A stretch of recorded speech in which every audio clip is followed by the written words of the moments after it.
Euroconexión.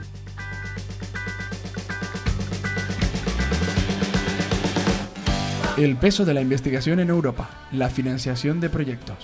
Europa ha acelerado en los últimos años en cuanto a la inversión en investigación y desarrollo.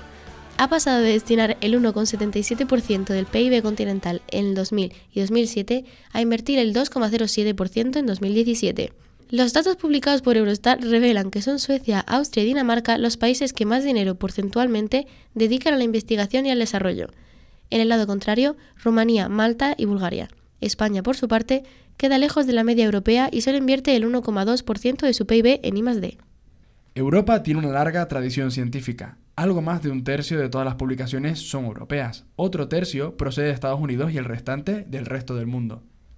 Otra cosa es si analizamos la inversión I+I, donde Europa está lejos del objetivo del 3% de su Producto Interior Bruto, que se marcó para 2010 y para 2020, y figura por detrás de Estados Unidos, Japón y Corea, y a punto de ser adelantada por China. Además, dentro de Europa, la brecha entre los que más invierten y los que menos no ha hecho sino ensancharse durante los años de crisis. En efecto, algunos países aumentaron la inversión en este periodo, mientras que otros, sobre todo España, la disminuyeron. El déficit inversor europeo se concentra sobre todo en el sector privado, que en los países más dinámicos representa como mínimo los 2/3 de la inversión total. Por eso la financiación de las instituciones públicas europeas es básica para que nuestros grupos de investigadores de excelencia puedan seguir investigando. Dentro del programa de becas que otorga el Consejo Europeo de Investigación, destacamos las Starting Grant, para investigadores que arriesgan, que innovan en líneas e ideas originales. En julio de 2018 tuvimos conocimiento de que la Unión Europea becaría con 603 millones a más de 400 jóvenes investigadores para dirigir sus propios proyectos.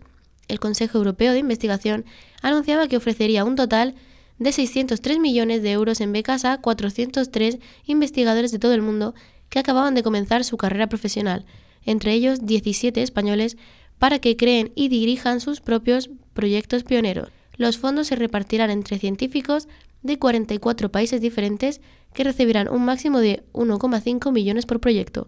2 de esas ayudas fueron otorgadas a 2 jóvenes investigadores de la USAL. Carlos Hernández se daba a conocer internacionalmente por el descubrimiento de una nueva calidad de la luz láser. Era el mes de julio, cuando la revista Science publicaba esta investigación que describe torbellinos de luz láser que cambian de velocidad. La propiedad anunciada en la USAL se había probado con un experimento real en el Joint Institute for Laboratory Astrophysics de Boulder, Colorado, Estados Unidos. Es un trabajo que ya empezamos hace una década aproximadamente, y durante este tiempo hemos tratado un poco de ir perfeccionando, mejorando las propiedades de estos rayos X. En concreto, en este trabajo, y lo novedoso de este trabajo, es que por primera vez se han generado estos rayos X con 2 propiedades muy interesantes. Una es la polarización de la luz, que es, digamos, la dirección en la que oscilan las ondas que forman un rayo de luz. Uh-huh. Podemos controlar la polarización, pero además podemos retorcer el haz de luz, que es lo que se llama imprimir momento angular orbital, o es los vórtices. Uh-huh. Pero esto de retorcer la luz es algo un poco más novedoso, ¿no? Por ejemplo, esto de generar haces en los cuales la luz va girando según se propaga. Sería como una especie de espiral, entonces. Exacto, como una espiral, como un torbellino, un remolino de luz. Eso es como... ¿Qué le hacéis a la luz o al haz de luz para que haga todo eso, para que responda a esas órdenes? Bueno, pues eso es lo realmente interesante, eso es lo bonito para nosotros, ver cómo podemos realmente generar ese tipo de haces. Es como modificando un patrón de haz láser que incide sobre un chorro de gas, es lo que hacemos, cómo modificando esas propiedades del haz láser incidente podemos generar un haz de rayos X con estas propiedades a la vez, lo cual no es sencillo, porque además lo que hemos tenido que hacer en este trabajo, sobre todo en la parte aquí en Universidad de Salamanca, es desentramar un poco las leyes fundamentales de la física que rigen la generación de haces con esas propiedades, que es lo que se llama la conservación de momento angular dentro de este tipo de haces. En septiembre conocíamos que una de las becas Starting Grant, dotada con el máximo permitido por proyecto, 1,5 millones de euros, era para Carlos Hernández, del Grupo de Investigación en Aplicaciones del Láser y Fotónica de la Universidad de Salamanca. En el motivo por el premio Nobel del año pasado es la utilización de estos pulsos de luz láser para la cirugía ocular. Por ejemplo, es una de estas aplicaciones, pero esto es un ejemplo muy, muy concreto, pero para comunicaciones ópticas, para microscopía, para medicina, biología. Es decir, es que el láser es una herramienta tan transversal en tantos campos y está permitiendo hacer tantas cosas que hasta ahora nunca habíamos tenido esa herramienta. Entonces yo creo que por eso es tan importante la luz y la fotónica, los dispositivos fotónicos. Lo vemos, ¿no? También en la sociedad, las tecnologías están basadas en sensores, basados en luz. ¿Pasaremos de una electrónica basada en electrones a una electrónica basada en fotones? Pues probablemente. Es decir, es que nos está ofreciendo una nueva posibilidad la luz que hasta ahora nunca la habíamos tenido. Sobre todo, lo más importante es que es una herramienta muy transversal en muchos campos distintos. Uh-huh. Y bueno, un apunte que me gustaría decir aquí es que la fotónica es una de las líneas de investigación prioritarias dentro de la Unión Europea, pero no sé por qué en Castilla y León no lo es así. Tú vas a las líneas prioritarias de investigación en Castilla y León y la fotónica no aparece por ningún lado.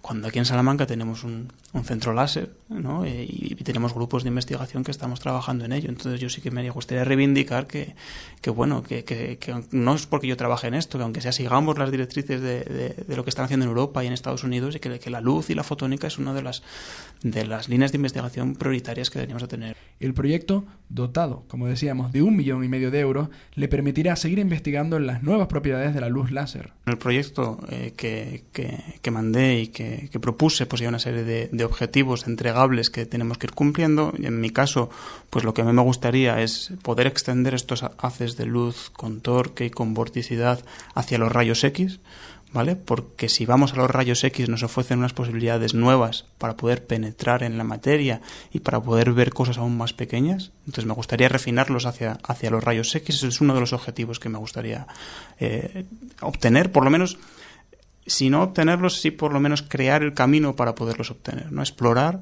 porque claro, es una física totalmente nueva, explorar cómo podríamos obtenerlo. Y luego, en un segundo lugar, sí que me gustaría aplicarlo a determinados escenarios de interacción con la materia, ¿vale? Por un lado, aplicarlos al magnetismo y poder crear corrientes magnéticas de una manera totalmente nueva con estos pulsos de luz láser, algo que nos ha hecho hasta ahora. Pensamos que tenemos unos primeros resultados que nos indican que sí que podríamos, por ejemplo, cambiar la magnetización de un material en tiempos muy rápidos. ¿Esto para qué nos puede servir? Pues, por ejemplo, podría servir para pensar en una posible aplicación en el futuro en el almacenamiento de información de alta velocidad. La Unión Europea tiene desde hace más de 30 años este programa de investigación e innovación, el programa Marco, actualmente el 8º. Aunque es el mayor del mundo en I+I colaborativa, más de 2 equipos por proyecto, representa solo un 7% de inversión total europea en investigación e innovación, algo más de 11.000 millones de euros al año. Aunque se trata de una pequeña parte del esfuerzo que hacen los europeos en este campo, tiene un enorme valor añadido porque es dinero no institucional que se invierte prácticamente en su totalidad en proyectos. Los fondos se asignan por competición entre los proyectos presentados, como en la mayoría de programas nacionales. En pocas décadas ha conseguido cambiar el panorama de la ciencia y la innovación en el continente. Y hasta aquí este reportaje para Euroconexión, un proyecto de la Asociación de Radios Universitarias de España y el Parlamento Europeo. Ha informado Víctor Fusiños y María Fernández desde Radio Universidad de Salamanca.